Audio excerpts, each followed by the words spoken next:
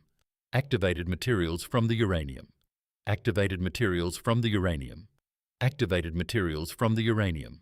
Activated materials from the uranium. Activated materials from the uranium. Activated materials from the uranium. Activated materials from the uranium. Activated materials from the uranium. Activated from the uranium. Activated materials from the bomb casing and the vaporized ground. Begin to condense on smoke particles. This radioactive fallout will drift downwind, contaminating areas that escaped the direct blast. August 6, 1945, 8:20 a.m. The Enola Gay, 11.5 miles away, the Enola Gay has just completed its escape manoeuvre when the shockwave catches up. The aircraft lurches violently, as if struck by a giant fist. Tail gunner Bob Karen, staring at the explosion through his protective goggles, sees what looks like a massive purple cloud boiling upward, shot through with fire. "My God," he says over the intercom. Co-pilot Bob Lewis writes in his log, "My God, what have we done?" Tibbets is already thinking about the mission's next phase. Get home safely, report success. He keys the radio and transmits a coded message to Tinian. Clear-cut results, successful in all respects, visible effects greater than Trinity.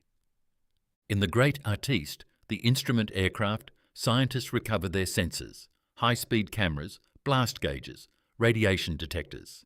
The data will help them calculate the bomb's exact yield. Initial estimates suggest 15 to 16 kilotons, more powerful than Trinity, more powerful than anyone predicted for Little Boy. The 3 B-29s turn for home, leaving Hiroshima burning behind them. August 6, 1945. Hiroshima. Afternoon.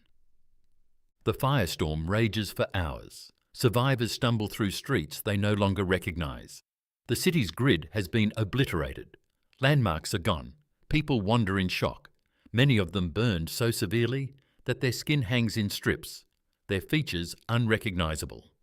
Dr. Hachiya manages to reach his hospital, though he's injured and can barely walk.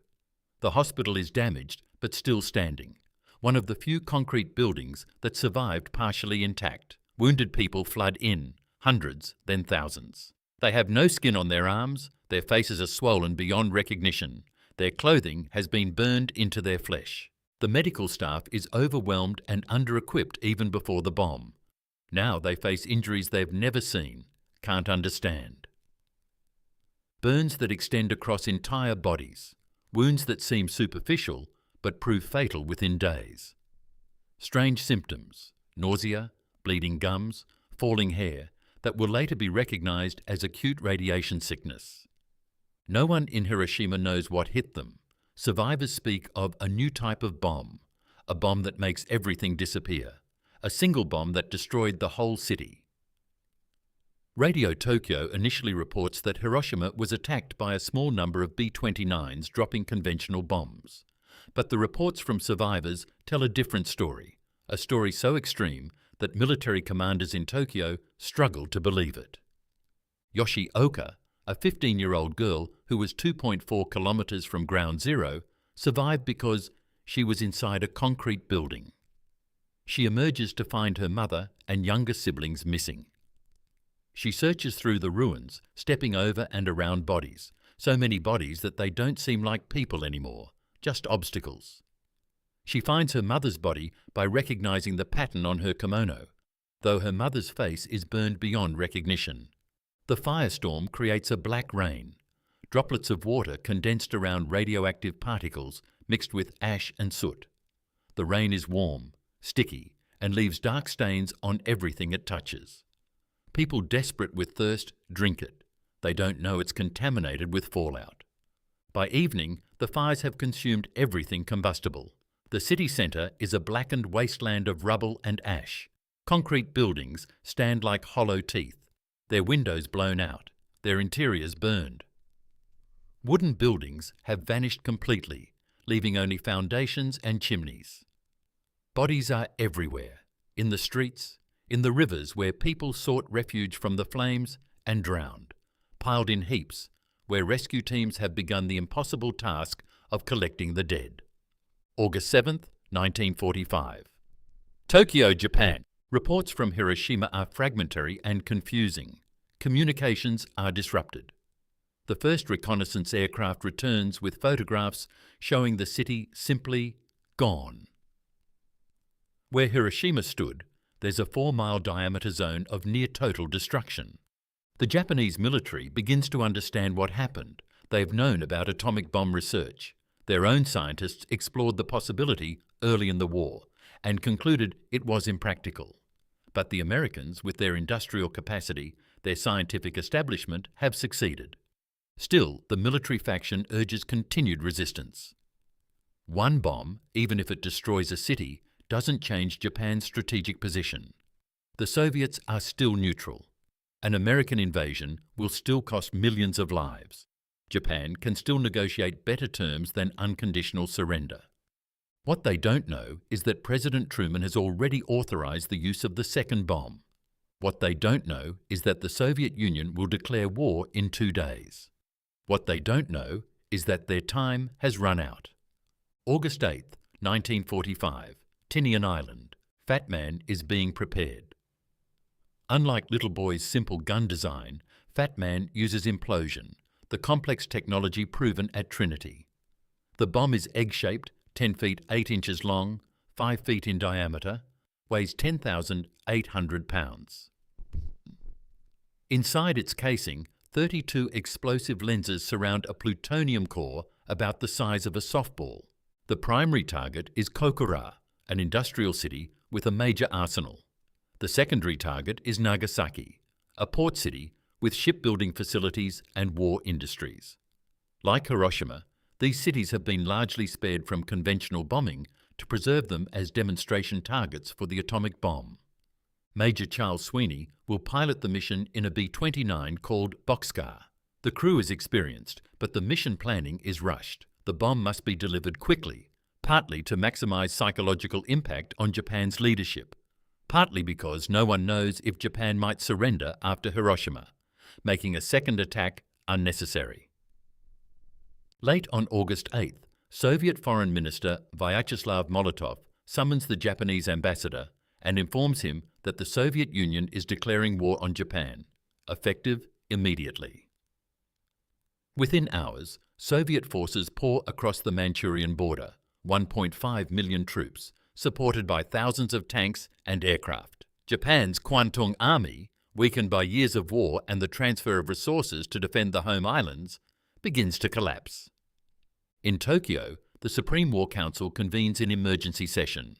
Japan now faces enemies on all sides. The Americans have an atomic bomb and have proven their willingness to use it on cities. The Soviets have abandoned neutrality and are sweeping through Manchuria. The situation is catastrophic. But the military faction still resists surrender. War Minister Korichika Anami argues that Japan must fight to preserve the imperial system, even if it means national annihilation. We must continue until we achieve one decisive victory, he insists. Then we can negotiate honourable terms. The debate continues through the night. Meanwhile, on Tinian, Fat Man is being loaded into Boxcar's bomb bay. August 9th, 1945, 3:47 a.m., Tinian Island. Boxcar's engines roar to life in the tropical darkness. Major Charles Sweeney runs through his pre-flight checklist methodically, aware that he's carrying a weapon identical to the one that destroyed Trinity's test tower and everything within 1,000 feet of it. Behind him, Weaponeer Commander Frederick Ashworth begins his final checks on Fat Man. Unlike the Hiroshima mission, this one is troubled from the start. During pre-flight inspection, the crew discovers that a fuel pump has malfunctioned. 600 gallons of fuel in the reserve tank are unusable. Sweeney faces a choice: scrub the mission and wait for repairs, or proceed with reduced fuel margins. The weather window is closing. Soviet forces are advancing through Manchuria.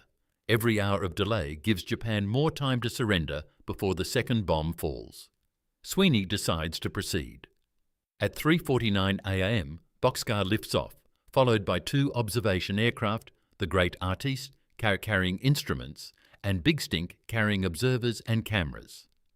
The plan calls for them to rendezvous with both aircraft over the island of Yakushima, then proceed together to Kokura, the primary target. As Boxcar climbs toward cruising altitude, Commander Ashworth and his assistant crawl into the bomb bay to arm Fat Man. The plutonium core is already installed, surrounded by its shell of explosive lenses. Ashworth connects the firing circuits, activates the barometric sensors, and sets the detonation altitude to 1,850 feet. The bomb is now live. At 9 a.m., Boxcar arrives at the rendezvous point over Yakushima. The Great Artiste is there, but Big Stink is nowhere to be seen. Sweeney circles, burning fuel, waiting. Radio silence protocols prevent him from calling the missing aircraft. 15 minutes pass. 30, 45. The flight plan specified a maximum 5-minute wait at the rendezvous point. Sweeney has now waited 9 times longer, consuming precious fuel. Finally, at 9:50 a.m., he makes the decision. Proceed to Kokura without Big Stink. August 9th, 1945, 10:44 a.m., Kokura, Japan. Boxcar approaches Kokura from the south. Below them, the city should be clearly visible, a major military arsenal, factories, rail yards. But smoke obscures the target. During the night, American bombers hit the nearby city of Yahata, and the smoke from those fires has drifted over Kokura, creating an impenetrable haze. Bombardier Kermit Behan peers through his bomb sight. He can see the general area of the city, but he cannot identify the specific aiming point, the arsenal complex they're supposed to hit. The mission orders are explicit. They must have visual identification of the target. No radar bombing. This is too important, too unprecedented to drop through clouds. I can't see it, Behan reports. We'll have to make another pass. Sweeney brings Boxcar around for a second bombing run. They approach from a different angle, hoping for a gap in the smoke. Again, the target is obscured. They make a third run. Still nothing. The smoke sits over Kokura like a shroud. Anti-aircraft fire begins. Japanese gunners can hear the B-29s even if they can't see them clearly through the haze. Black puffs of flak burst around Boxcar. The aircraft shudders from near misses. Sweeney checks his fuel gauges. They're running dangerously low. Another few minutes over Kokura and they won't have enough fuel to reach Okinawa, the emergency landing field. We're going to the secondary target, Sweeney announces. Set course for Nagasaki.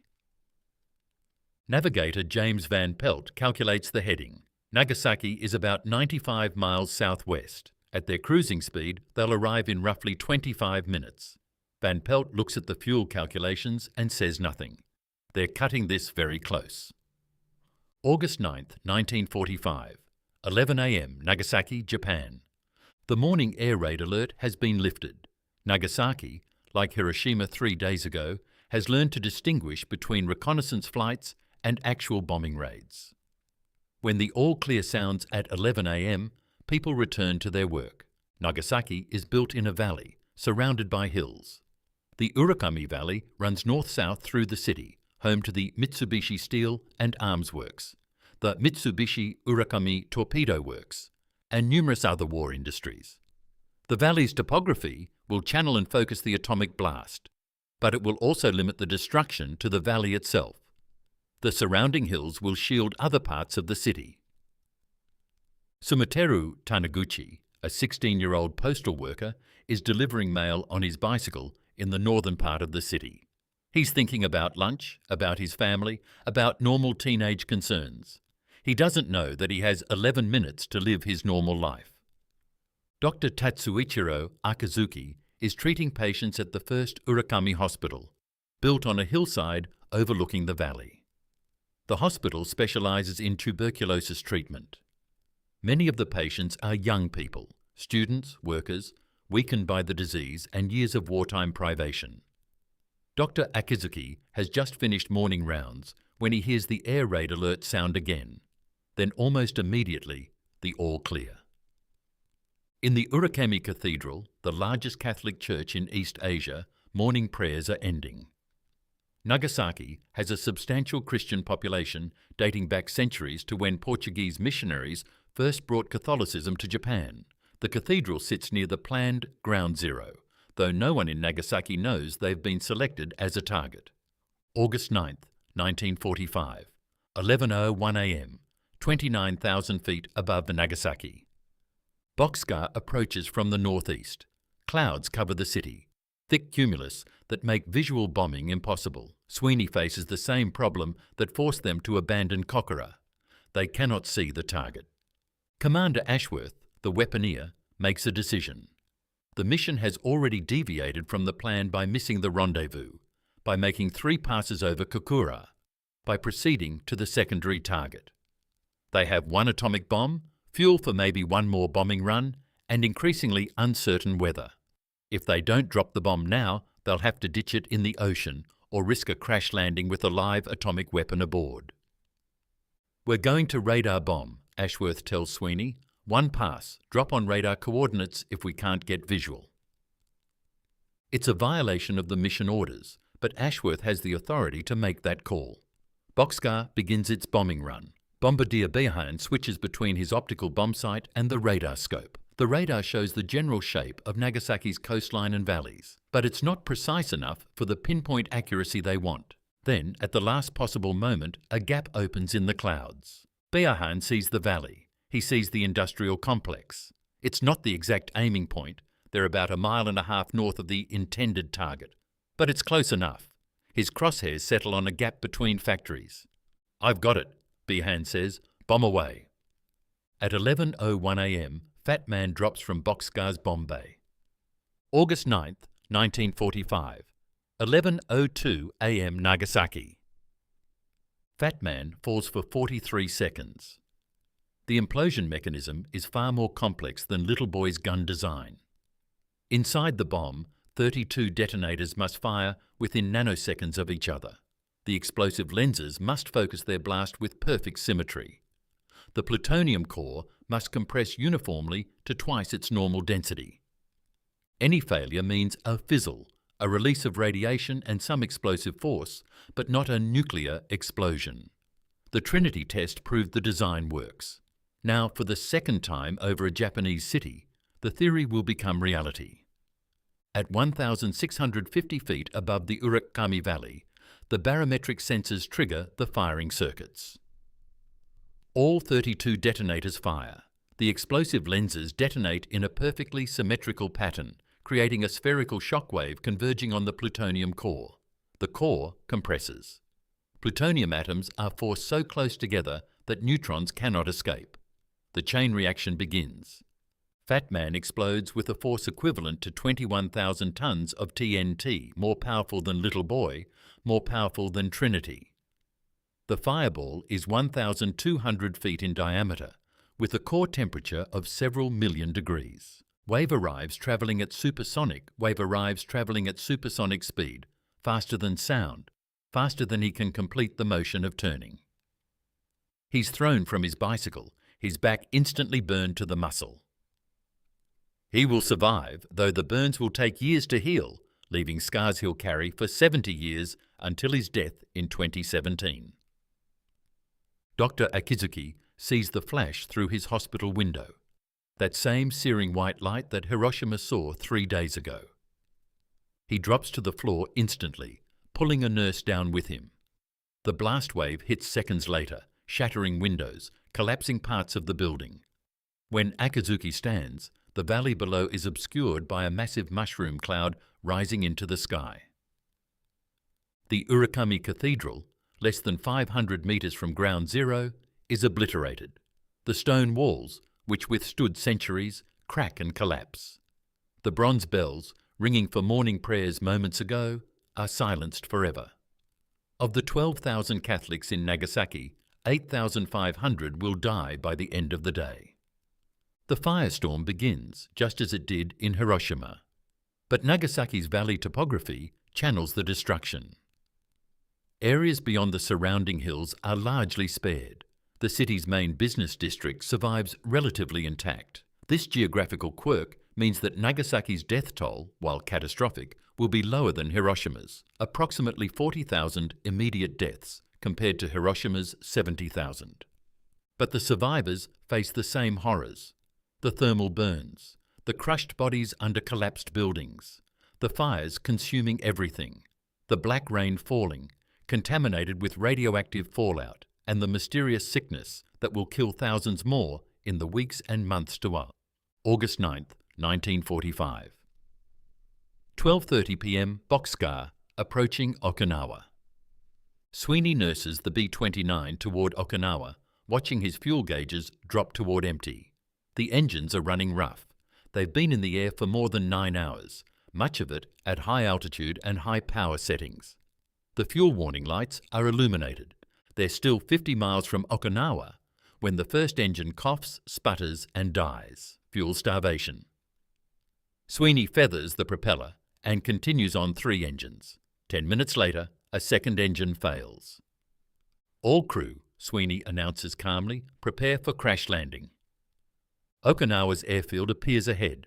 Sweeney brings Boxcar in fast and steep, trying to conserve what little fuel remains. He's supposed to circle and wait for clearance. The field is crowded with aircraft. Instead, he fires every emergency flare he has, signalling desperate priority, and comes straight in. Boxcar touches down hard. Sweeney stands on the brakes. The tyres smoke. The B-29 rolls toward the end of the runway, toward the parked aircraft, slowing but not stopping. At the last moment, with meters to spare, the aircraft halts. The third engine coughs and dies. Fuel exhaustion. If they'd been in the air another 2 minutes, all 3 remaining engines would have failed, and they would have ditched in the ocean with a partially armed atomic bomb. Sweeney sits in the cockpit, hands trembling from adrenaline. Behind him, Commander Ashworth is already safing Fat Man's twin, removing the detonators, rendering the backup bomb inert.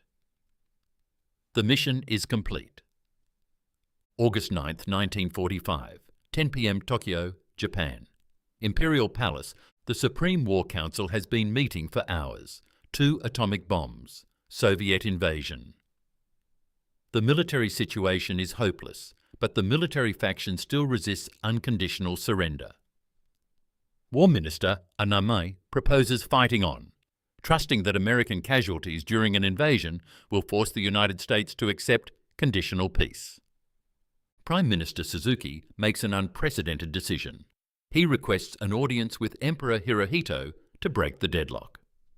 At midnight, in the palace's bomb shelter, the Emperor meets with his cabinet and military commanders. They present arguments: Anami for continued resistance, Foreign Minister Togo for immediate surrender. The Emperor listens to both sides. Then he speaks. "I have given serious thought to the situation prevailing at home and abroad," Hirohito says, his voice quiet but firm, "and have concluded that continuing the war can only mean destruction for the nation and prolongation of bloodshed and cruelty in the world." It is the first time in Japan's modern history that an emperor has made a political decision overruling his military commanders. The time has come, Hirohito continues, to bear the unbearable. Japan will accept the Potsdam Declaration. Japan will surrender. August 10th, 1945. Washington, D.C. News of Japan's conditional acceptance reaches Washington. They will surrender if the emperor can remain as sovereign ruler. Debate erupts in Truman's cabinet. Some argue for accepting immediately to end the bloodshed. Others insist on unconditional surrender as demanded at Potsdam. Truman authorizes a response. Japan may keep the emperor, but he will be subject to the supreme commander of the Allied powers. It's a compromise. The emperor remains, but clearly subordinate to American authority. The response is transmitted to Japan via diplomatic channels through neutral Switzerland. While waiting for Japan's final answer, Truman orders a halt to atomic bombing, but continues conventional bombing raids. American B-29s strike Japanese cities with thousands of tons of conventional explosives, killing thousands more even as surrender negotiations continue. August 14th, 1945. Tokyo, Japan. The Japanese government accepts the terms. Emperor Hirohito records a surrender announcement to be broadcast to the Japanese people, the first time most Japanese citizens will hear their emperor's voice. Military hardliners attempt a coup, trying to seize the recording and prevent the surrender. Officers storm the imperial palace, searching for the recording disc. They fail. Palace guards and loyalist troops suppress the coup attempt. War Minister Anami, torn between duty and reality, commits ritual suicide, leaving a note. I apologize to the Emperor for the defeat. August 15th, 1945, 12 o'clock noon, Japan. The Emperor's voice crackles over radio broadcasts throughout Japan. His words are formal, archaic, difficult for many ordinary Japanese to understand. But the message is clear. We have resolved to pave the way for a grand peace for all the generations to come by enduring the unendurable and suffering what is insufferable. Japan has surrendered. In Hiroshima and Nagasaki, survivors listen to the broadcast while treating burns, searching for family members, burying the dead. They understand what unendurable means. They've seen what American scientists warned them about, what their government ignored until the sky lit up twice. In the United States, crowds pour into the streets celebrating. Times Square fills with people kissing, dancing, crying with relief. The war that killed 60 million people worldwide is finally over. At Los Alamos, the celebration is more subdued. Scientists gather, sharing drinks, acknowledging what they've accomplished. But many feel ambivalent. They built the bomb to stop Hitler. Hitler has been dead for 3 months.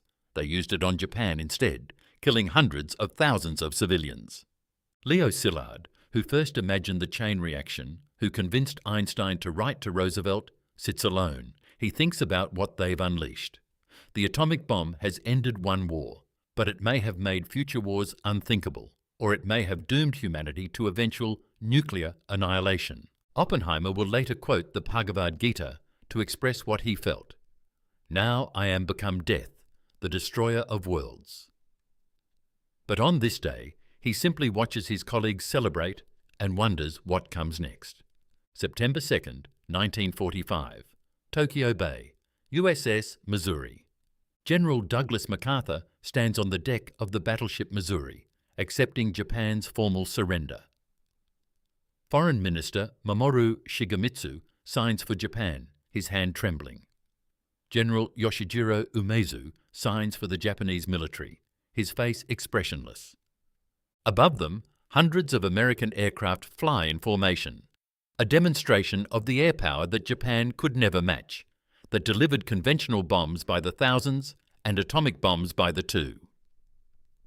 The ceremony is brief. When it ends, World War II is officially over.